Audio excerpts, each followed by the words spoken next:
I'm not an expert on relationships or a theologian. I'm just sharing what I'm learning. It's never been hard for me to believe that there's a supernatural being that created everything. Life is so big. In school, science was one of my favorite subjects. I think I said this a long time ago, but that if I wasn't a Christian, I'd be an atheist. Either the Bible is true or it doesn't. Either God exists or he doesn't. If God exists, I want to know him as he is, not how I think he is. Most people like to pick and choose parts of God like it's a buffet. Then they have this big spiritual quit and they call it God. It's like a waste of time. I want to know him how he is. When you study about God and his word, you have to be open-minded. People can give you reasonable information, but you can just keep pushing away. Then you got your hands over your eyes and say, I don't see anything. I don't see any reason to believe.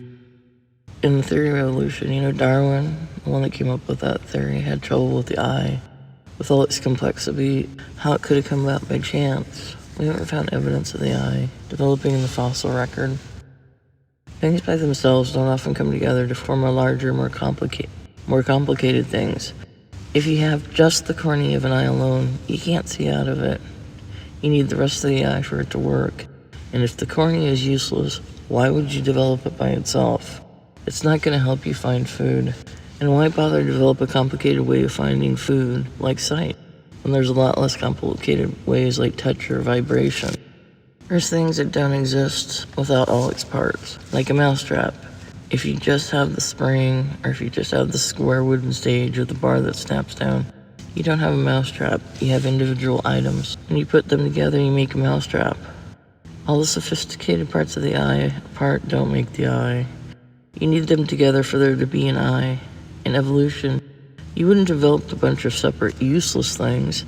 They'd be useless to you. And if the individual pieces that make the whole aren't made, how would you have the whole thing, the eye, the whole eye? Baby fetuses develop things they aren't using yet, like eyes and lungs and feet. But that's because they have the whole DNA sequence that takes them to a fully formed being. The eye can't have evolved because you would need the individual pieces to have an eye. Switching gears, to make an argument for or against something that people would agree or disagree with their teacher, I thought was a weird point to make. In evolution, you had a teacher that taught you, whether it was a book or a life teacher. They taught you evolution, and you agreed with them and thought it through. I looked at the Bible, and there's a lot of evidence for it, like the Cambrian explosion. If evolution is true, we should have a fossil record that backs it up.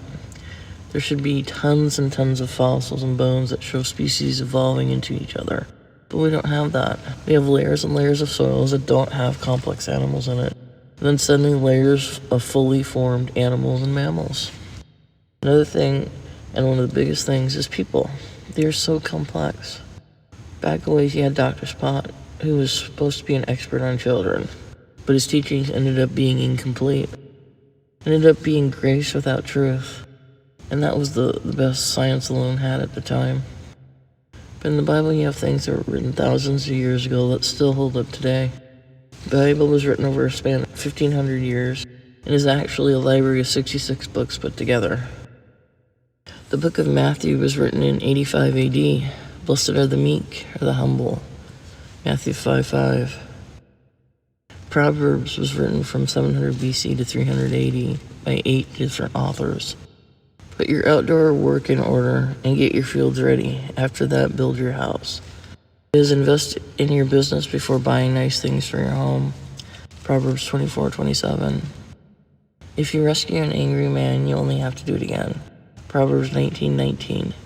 We may think of this in terms of responsibility-wise, but it can also be emotionally and character-wise. That they get frustrated easily or blow up when hitting a frustration, instead of handling it like an adult. With depression, there are things you can do and pass to help someone improve. But despite men with learning and scientific backgrounds and degrees, it still seems to elude them. There are several things that can cause depression. Overwhelming loss, someone close or a business, for example. A physical, medical, biological disorder. Someone born with a chemical imbalance that kicks in their early 20s. Substance abuse and trauma, to name a few. Depression is a complex thing that can have many factors attributing to it. Any principles or paths will take an extended amount of time, like physical therapy on an injury. Nothing works overnight, and I don't mean to make it sound like it's simple or easy to cure. We can be overwhelmed and become depressed by not setting boundaries. Let your yes be yes and your no be no, Matthew 5:37. The book of Matthew was written in 85 AD. A cheerful heart is good medicine, Proverbs 22. Watching or listening to something funny won't make depression or sickness go away, but it can help a person get through a tough time.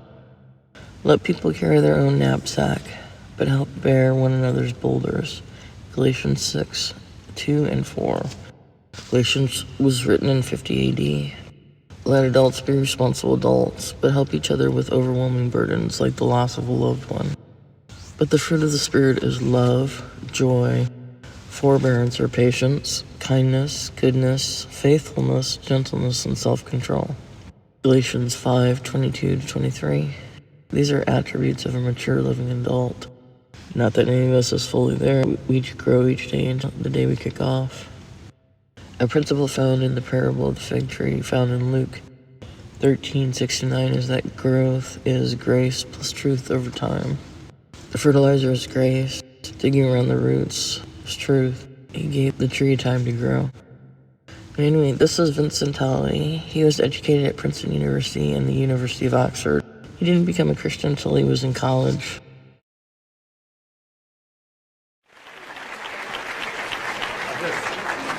I'll just follow up on that briefly by just sharing a bit of my own story, because this was one of the big things for me. I showed up as a freshman in college at Princeton, and I wasn't a Christian, and I didn't think there could be objective evidence for something like faith. There was just this assumption on my part that faith was blind. Someone challenged me to read the Bible for the first time. I accepted that challenge, and as I started to read through it, I would cross things out and I would add things, and I had that Bible for a while, and kind of months later I needed to go back and start crossing them out and say, sorry God, my bad.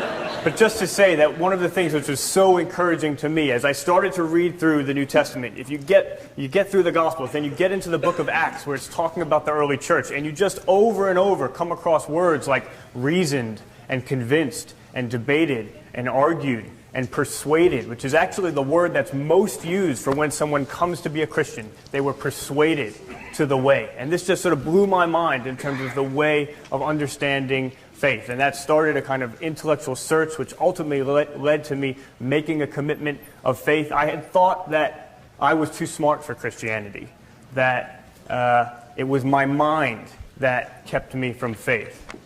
What I was forced to see ultimately was that it wasn't my mind. It wasn't that the evidence didn't add up. It actually had a lot more to do with my heart.